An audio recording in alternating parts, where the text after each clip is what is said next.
Hello Internet, welcome back to Lutheran in a Strange Land. This is part 4 of our series on rape culture. If you have missed any of the previous parts, links are in the description below. But if you are also caught up, let's just dive right in. Last time, we were talking about a wide spectrum of behavior that's been categorized as sexual assault or rape in our culture today.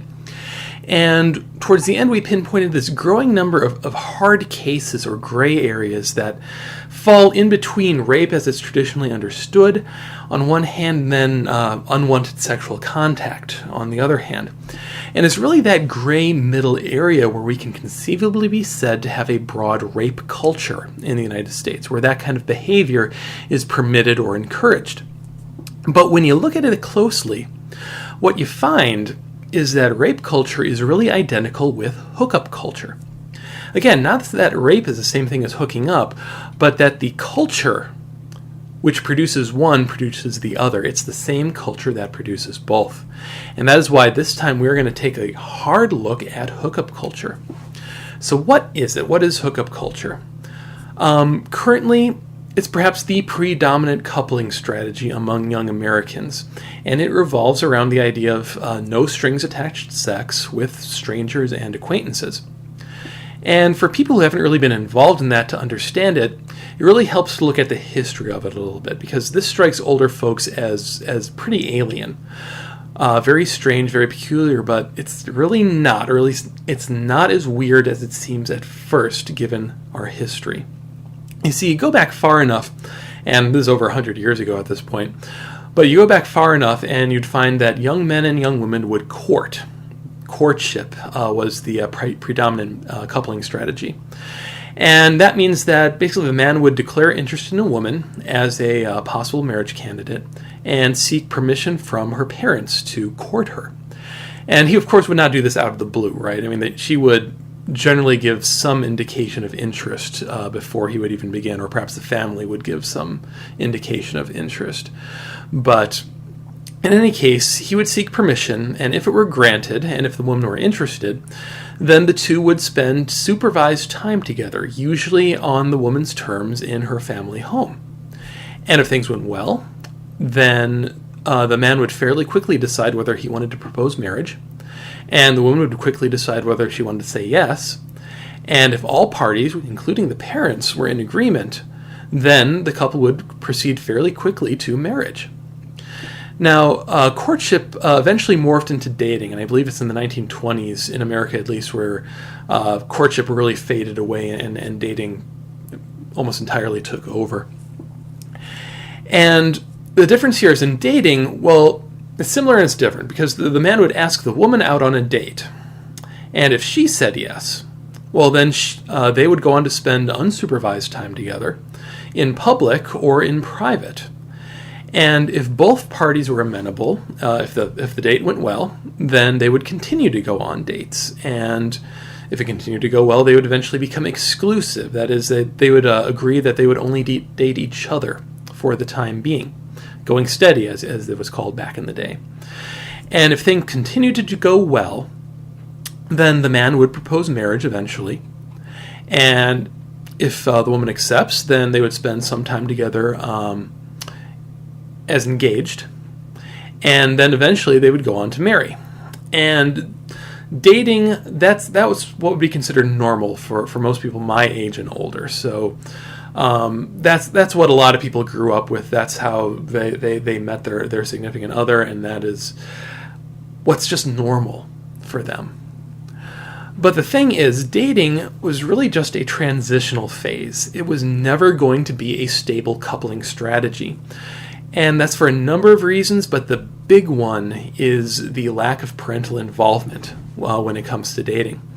In courtship, parents are overseeing the relationship in the earliest stages, and with good reason. Ideally, parents are able to provide good advice, wise counsel, and an outside perspective on the other person.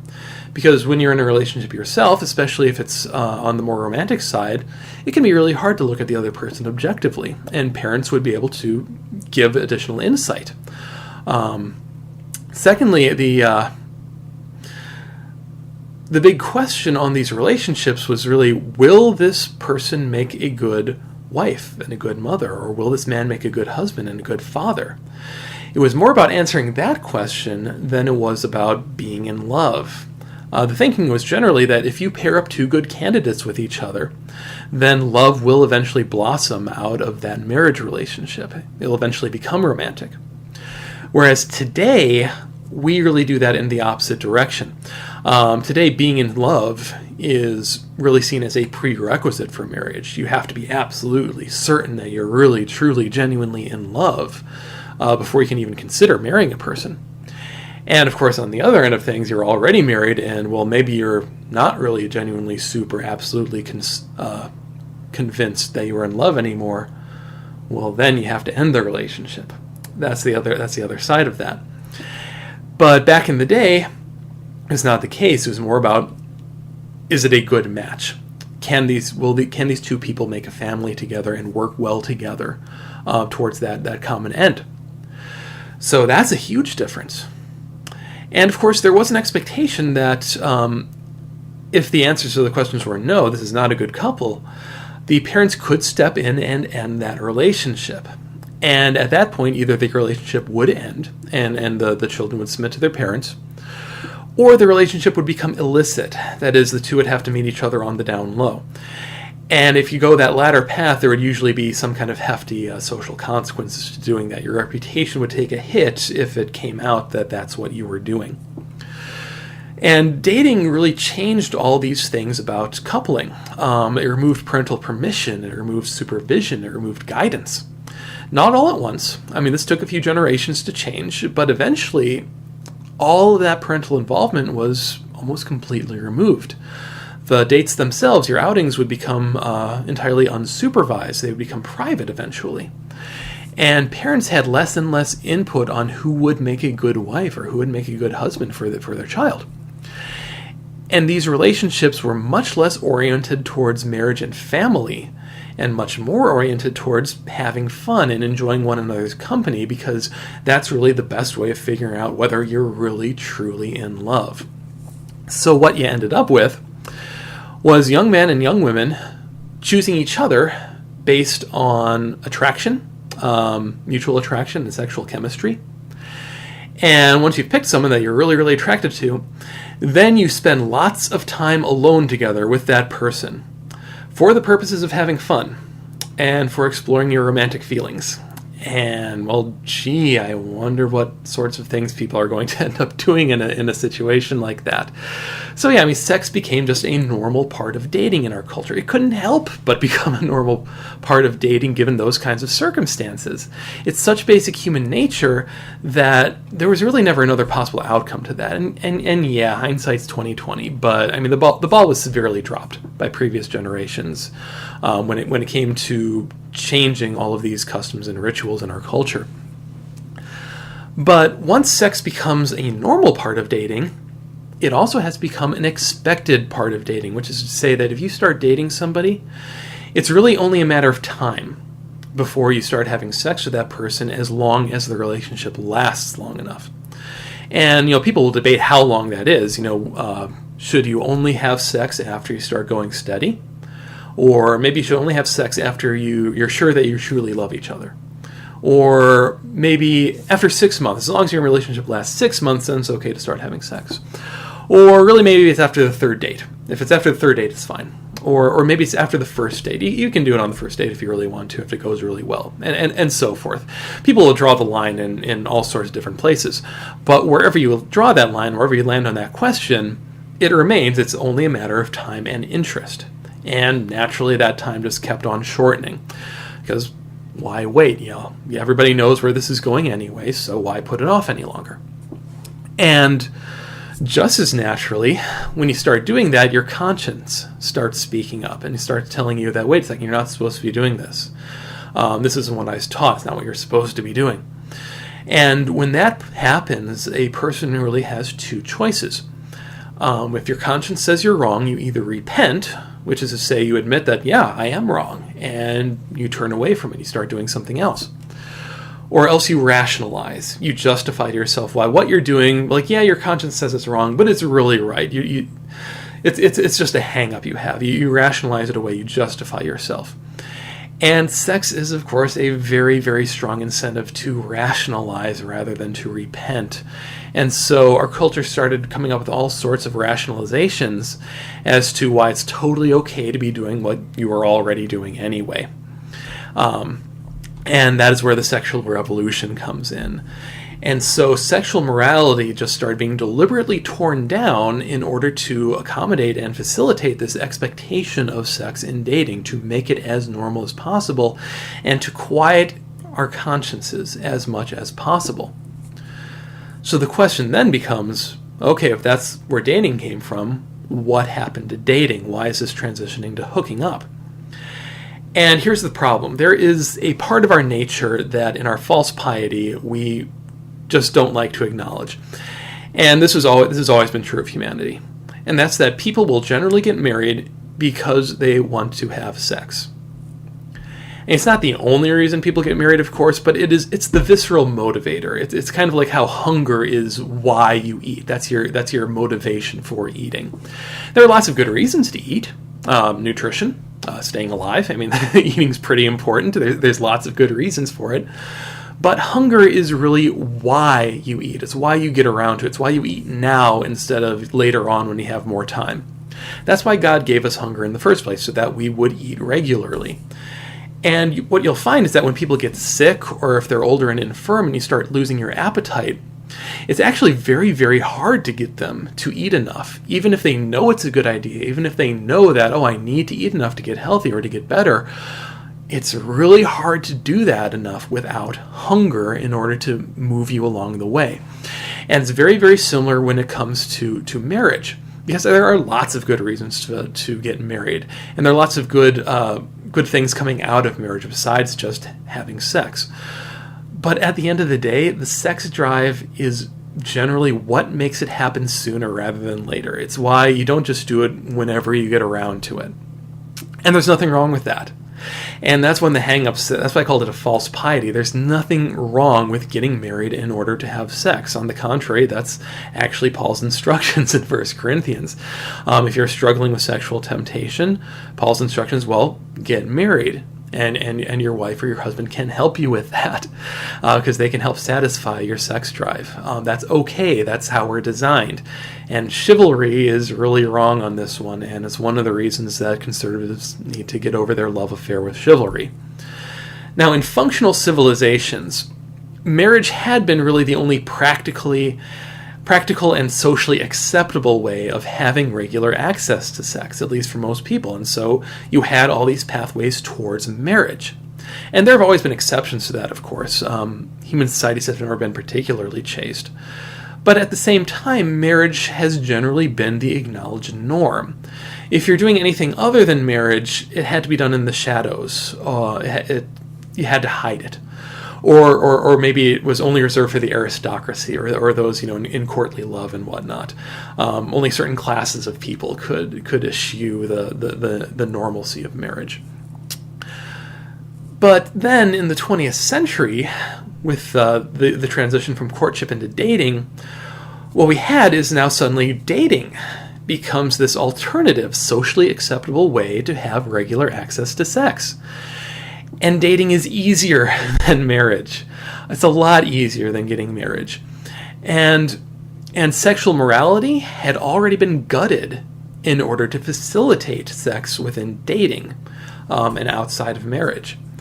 The official line from our society had become, it's okay. As long as you're not hurting anybody, as long as you have the other person's consent, then it's whatever you want to do is fine. And so it's only natural that our appetites would take the path of least resistance. It's wrong, certainly it's morally wrong, but it's also completely to be expected. We satisfied our sex drives through dating instead of marriage. And so, if you're just dating in order to have regular access to sex, because that's the visceral motivator there as well, and sex is completely okay as long as it's consensual, why bother with dating in the first place? Because sure, dating is easier than marriage, but hooking up is easier than dating. So why not just cut to the chase instead of involving yourself in all these emotional relationships, a string of one relationship at the other, where you get all this emotional entanglement and it ends in a bunch of heartache because, well, most of these relationships end anyway. So why bother? Maybe all those endings would hurt less if you don't have all the emotional entanglement in the first place. Why not just skip all the breakups? Why not just skip all the drama and just get down to business, because that's what everybody's there for anyway. That is hookup culture. And really, it is the logical conclusion of dating. It's an even easier way to get sex under the conditions that dating created. You encounter somebody that you find attractive and who finds you attractive, and then you just have sex with that person, supposedly with no strings attached. Supposedly. There's no expectation of a future relationship. There's not even an expectation of breakfast in the morning. You hook up, you have your fun, you take your walk of shame, and then you go your separate ways. Supposedly, because there is another wrinkle to this. What if you want more of a relationship than just that? Which people do still want. Or at least they want that eventually. They get tired of hooking up, and they want something more than that. That's a normal part of human nature as well, to actually have a relationship, a long-lasting relationship with a person. So how do you do that? Well, you go with what you know. You hook up with people. And maybe someday you'll happen to find yourself repeatedly hooking up with the same person, because you're just on the same wavelength, and then maybe you can start creating an exclusive dating relationship based on that pattern of hooking up. And maybe that relationship can eventually evolve into marriage, because people are still interested in getting married eventually. And that's the thing, despite the whole no strings thing, despite that being, the basis of hooking up, that is a no strings liaison, strings are actually the fervent hope of a lot of people who are hooking up. They want the strings.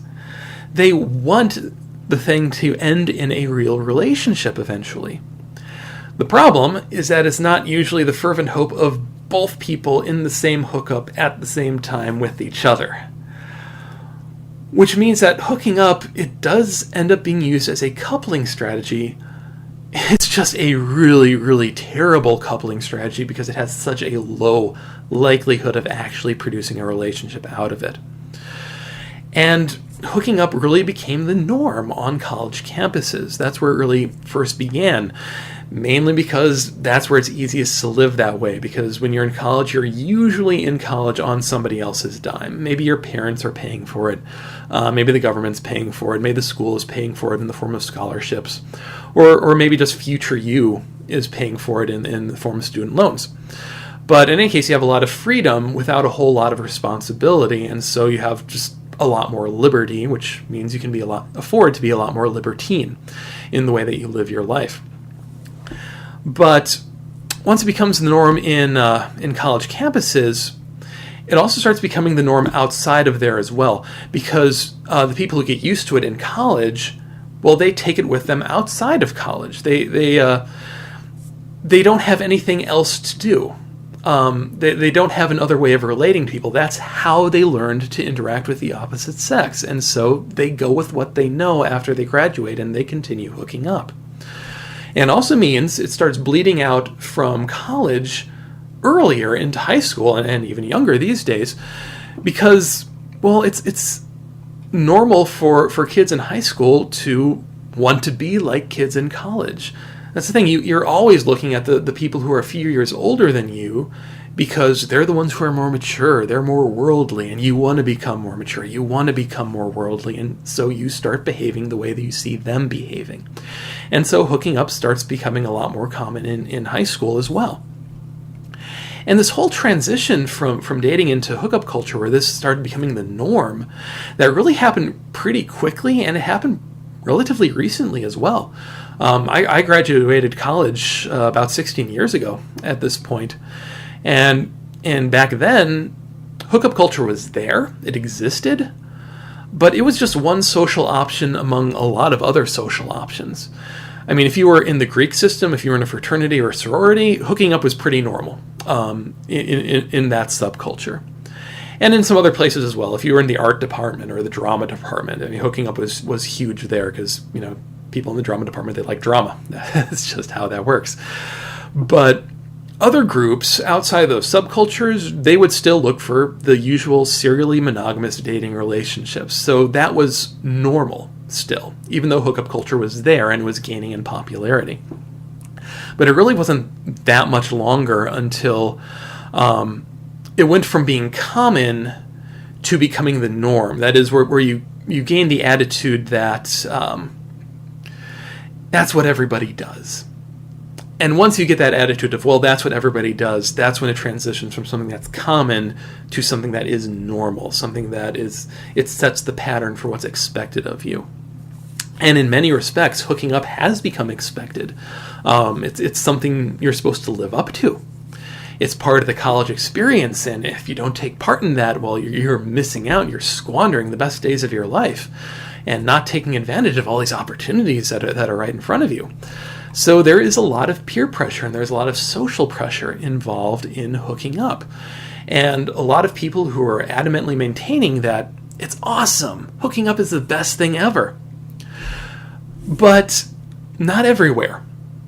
And not all the time. And this is one of the most surprising things to me about hookup culture, is that the more I look at it, the more I hear people involved in hooking up culture talk about hookup culture, the more I get the distinct impression that the people involved secretly hate it.